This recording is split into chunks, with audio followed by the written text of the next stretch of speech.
2020년 9월 11일 새벽 기도회를 하나님의 말씀과 함께 시작하겠습니다. 오늘 주시는 하나님의 말씀은 에스겔 18장 1절부터 32절까지의 말씀입니다. 에스겔서 18장 1절부터 32절까지의 말씀입니다.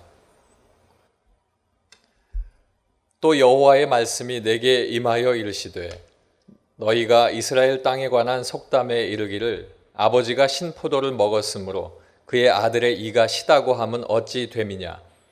주 여호와의 말씀이니라. 내가 나의 삶을 두고 맹세하노니 너희가 이스라엘 가운데에서 다시는 이 속담을 쓰지 못하게 되리라. 모든 영혼이 다 내게 속한지라. 아버지의 영혼이 내게 속함같이 그의 아들의 영혼도 내게 속하였나니 범죄하는 그 영혼은 죽으리라.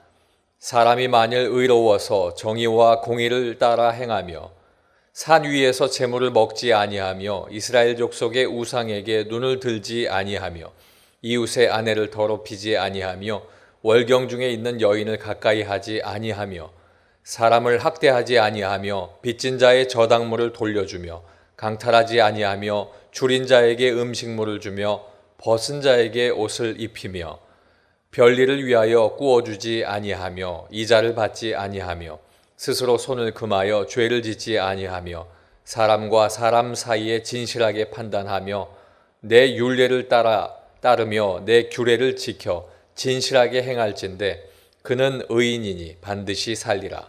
주 여호와의 말씀이니라. 가령 그가 아들을 낳았다 하자 그 아들이 이 모든 선은 하나도 행하지 아니하고 이 죄악 중 하나를 범하여 강포하거나 살인하거나 산 위에서 재물을 먹거나 이웃의 아내를 더럽히거나 가난하고 궁핍한 자를 학대하거나 강탈하거나 빚진 자의 저당물을 돌려주지 아니하거나 우상에게 눈을 들거나 가증한 일을 행하거나 별일을 위하여 꾸어주거나 이자를 받거나 할진대 그가 살겠느냐. 결코 살지 못하리니 이 모든 가증한 일을 행하였은즉 반드시 죽을지라. 자기의 피가 자기에게로 돌아가리라. 또 가령 그가 아들을 낳았다 하자 그 아들이 그 아버지가 행한 모든 죄를 보고 두려워하여 그대로 행하지 아니하고 산 위에서 재물을 먹지도 아니하며 이스라엘 족속의 우상에게 눈을 들지도 아니하며 이웃의 아내를 더럽히지도 아니하며 사람을 학대하지도 아니하며 저당을 잡지도 아니하며 강탈하지도 아니하고 줄인 자에게 음식물을 주며 벗은 자에게 옷을 입히며 손을 금하여 가난한 자를 압제하지 아니하며 별이나 이자를 받지 아니하여 내 규례를 지키며 내 율례를 행할진대 이 사람은 그의 아버지의 죄악으로 죽지 아니하고 반드시 살겠고 그의 아버지는 심히 포악하여 그 동족을 강탈하고 백성들 중에서 선을 행하지 아니하였으므로 그는 그의 죄악으로 죽으리라. 그런데 너희는 이르기를 아들이 어찌 아버지의 죄를 담당하지 아니하겠느냐 하는도다. 아들이 정의와 공의를 행하며 내 모든 율례를 지켜 행하였으면 그는 반드시 살려니와 범죄하는 그 영혼은 죽을지라. 아들은 아버지의 죄악을 담당하지 아니할 것이요 아버지는 아들의 죄악을 담당하지 아니하리니 의인의 공의도 자기에게로 돌아가고 악인의 악도 자기에게로 돌아가리라. 그러나 악인이 만일 그가 행한 모든 죄에서 돌이켜 떠나 내 모든 율례를 지키고 정의와 공의를 행하면 반드시 살고 죽지 아니할 것임이라.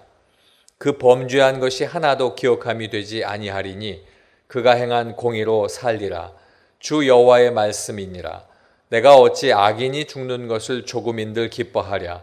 그가 돌이켜 그 길에서 떠나 사는 것을 어찌 기뻐하지 아니하겠느냐. 만일 의인이 돌이켜 그 공의에서 떠나 범죄하고 악인이 행하는 모든 가증한 일대로 행하면 살겠느냐. 그가 행한 공의로운 일은 하나도 기억함이 되지 아니하리니 그가 그 범한 허물과 그 지은 죄로 죽으리라. 그런데 너희는 이르기를 주의 길이 공평하지 아니하다 하는도다. 이스라엘 족속아 들을지어다. 내 길이 어찌 공평하지 아니하냐. 너희 길이 공평하지 아니한 것이 아니냐.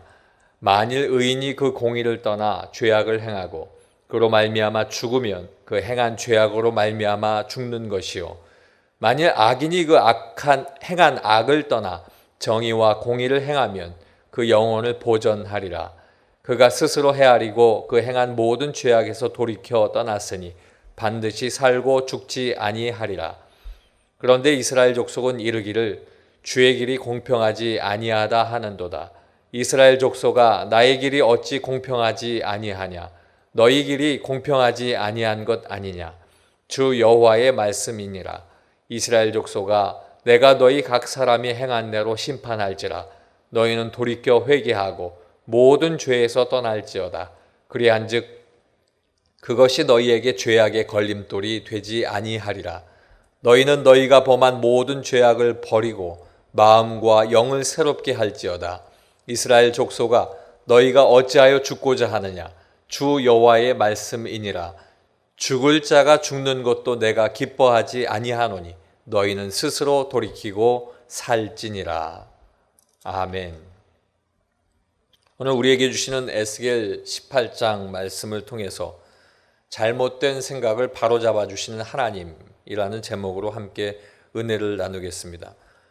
유다 백성들은 죄를 범했고 그 범한 죄로 말미암아 하나님의 진노와 심판을 받게 되었습니다. 그럼에도 불구하고 그들은 자신들은 죄가 없다 이렇게 이야기하고 조상들이 죄를 지었기 때문에 그 죄로 불공평하게 우리가 고난을 받고 있다 이렇게 생각하고 있습니다. 하나님께서는 그들의 생각이 틀렸다라고 하는 것을 알리시고 그리고 그들의 모든 잘못된 생각을 바로잡아 주시고 계시는 것이 오늘 본문 말씀에 기록이 되어 있습니다. 오늘 에스겔 18장 1절로 32절에 나타난 말씀, 잘못된 생각을 바로잡아 주시는 하나님은 먼저 첫 번째로 그때의 유다 백성의 잘못된 생각이 있었습니다. 1절로 2절까지의 말씀입니다. 너희가 이스라엘 땅에 관한 속담에 이르기를 아버지가 신포도를 먹었으므로 그의 아들의 이가 시다고 함은 어찌 됨이냐? 주 여호와의 말씀이니라. 내가 나의 삶을 두고 맹세하노니 너희가 이스라엘 가운데에서 다시는 이 속담을 쓰지 못하게 되리라. 아멘. 유다 백성들에게 잘못된 생각이 있었습니다.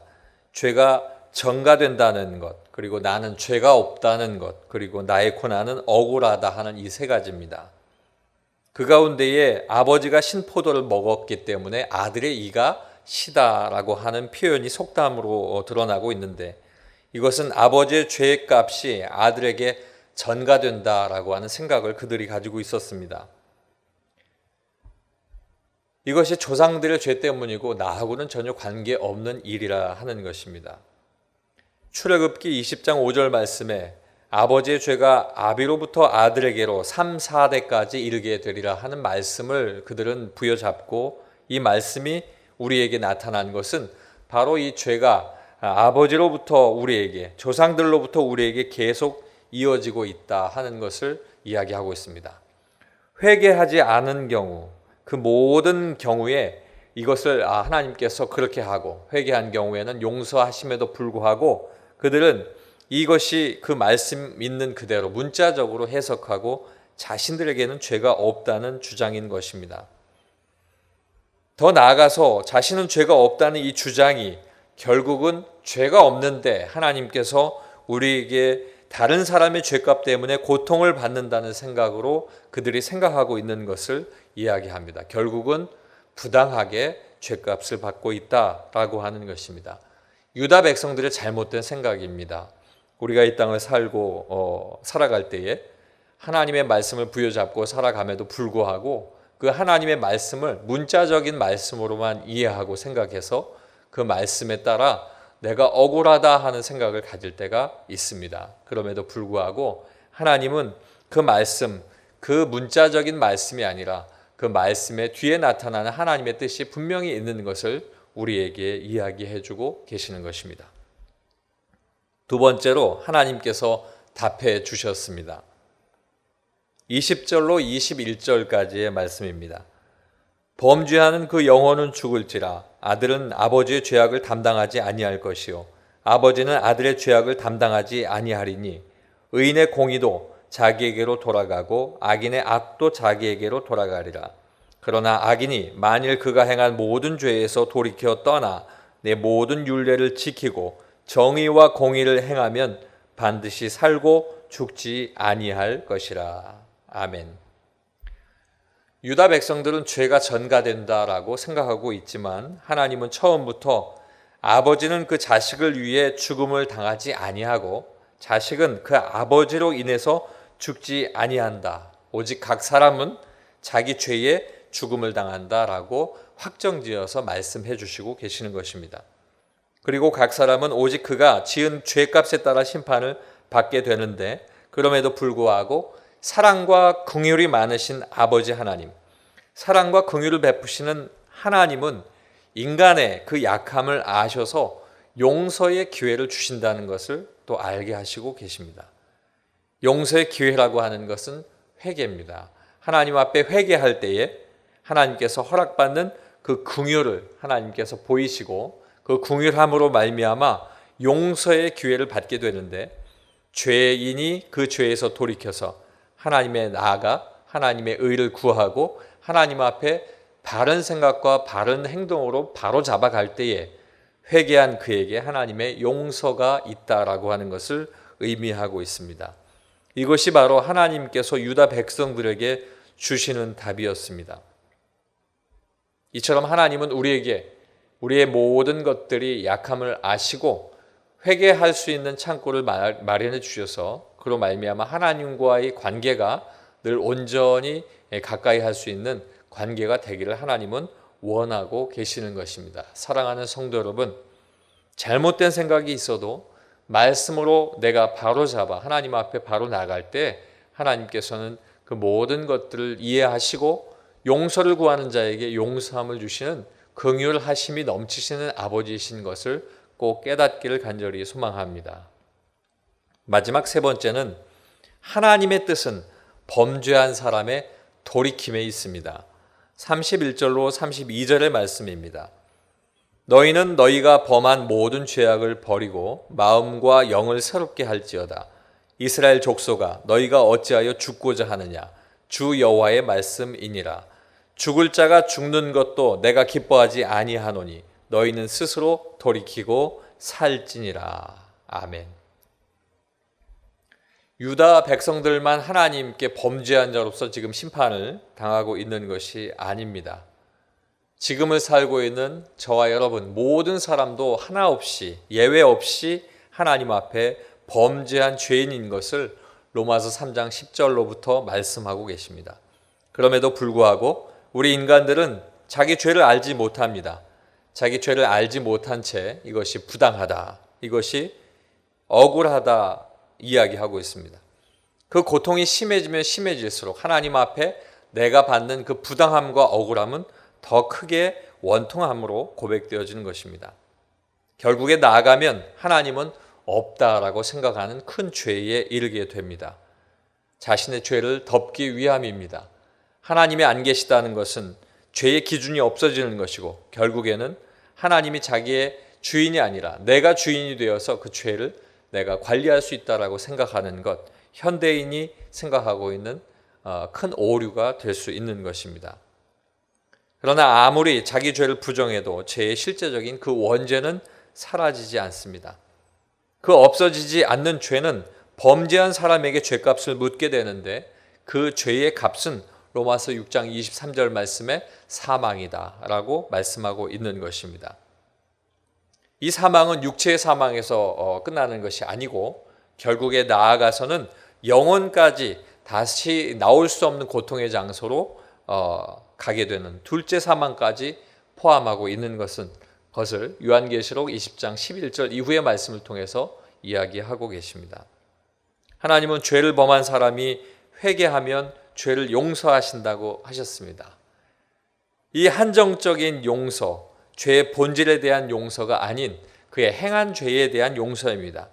그러나 결국에 가서는 아들이신 예수 그리스도를 이 땅에 보내셔서 예수 그리스도가 이 땅에서 죽으심으로 말미암아 모든 죄를 대속하게 되셨는데 그 모든 죄에 대한 용서, 본질적인 용서가 오직 제물 대신 예수 그리스도로만 나타나게 되는 것을 우리에게 알려주고 계십니다. 히브리서 9장 1절로 마지막 절까지 보면 하나님은 이러한 죄의 본질적인 용서가 오직 예수 그리스도를 통해서만 나타나게 된다라고 말씀하고 계십니다. 때문에 모든 인간은 하나님 앞에 죄인이고 죄인은 반드시 심판을 받게 되고 모든 인간은 저주 아래 있게 되는 것을 우리에게 말씀해 주셨고 그 저주에서 벗어날 수 있는 유일한 길이 바로 예수 그리스도를 말미암는 길이다라고 우리에게 이야기해 주고 계시는 것입니다. 바로 이것이 하나님의 뜻이고 바로 이 뜻은 범죄한 사람이 반드시 예수 그리스도로 말미암아 돌이킬 때에 얻을 수 있는 하나님의 긍휼하심이다라고 우리에게 말씀해 주고 계시는 것입니다. 사랑하는 성도 여러분, 저와 여러분의 삶이 예수 그리스도를 믿는 믿음의 삶을 살고 있습니다. 이 믿음의 삶이 예수 그리스도로 말미암아 하나님 은혜 가운데에 온전히 다시 돌이키는 복된 삶이 되시길 바랍니다. 예수 그리스도를 믿음으로 그 안에서 의롭고 복된 삶을 누리시고 살아가시길 주님의 이름으로 축원합니다. 기도하겠습니다. 사랑 많으신 아버지 하나님, 말씀을 통하여 잘못된 나의 생각을 고쳐주시고 또 아버지 하나님의 답을 통하여 하나님 앞에 늘 돌이킬 수 있는 은혜를 주시니 감사합니다. 그 돌이키게 하시는 하나님의 뜻이 우리 중심에 있사오니 예수 그리스도로 말미암아 영원히 살 수 있는 길에 늘 우리가 함께 걷게 하여 주시고 아버지 하나님 앞에 삶 속에 짓는 죄들도 주님 앞에 고백하게 하셔서 늘 하나님 앞에 정결하고 성결한 삶을 살 수 있도록 인도하여 주시옵소서. 우리나라 자유 대한민국을 기억하여 주시고 죄에서 떠나 성결한 삶을 살 수 있는 나라, 예수 그리스도를 믿는 자들이 다시 한번 주님 앞에 무릎 꿇고 이렇게 세울 수 있는 복된 나라가 되게 하여 주시옵소서.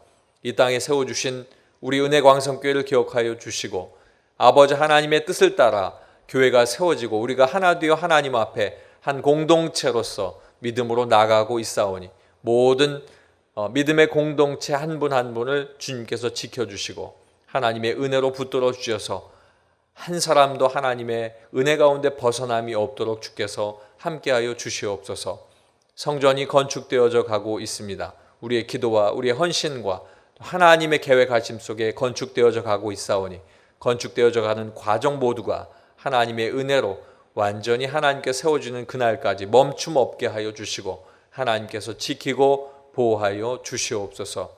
아버지 하나님, 우리 교회의 제일 앞에 세워주신 담임 목사님을 기억하여 주시고 늘 계시하여 주시고 하나님께서 말씀하여 주셔서 하나님께서 계시하시고 말씀해 주신 그 말씀이 그 입술을 통해서 우리에게 전달되어질 때에 아버지 그 말씀을 통하여 우리가 함께 사는 놀라운 역사를 경험하게 도와주시고 아버지 하나님, 영육간의 강건함과 영육간의 놀라운 은혜로 귀한 주의 사자 담임 목사님을 붙들어 주시옵소서. 오늘 이 아침에 하나님 앞에 말씀 듣고 기도하고자 합니다. 기도할 때 하나님, 이 나라와 이 민족을 위해서 또한 지역사회를 위해서 그리고 우리 은혜광성교회 교회 공동체와 가정과 내 자신의 기도할 제목들을 하나님 앞에 올려드릴 때에 하나님 받아주시고 흠양하시고 하나님의 때에 응답될 수 있도록 인도하여 주시옵소서. 예수님 이름으로 기도하옵나이다. 아멘.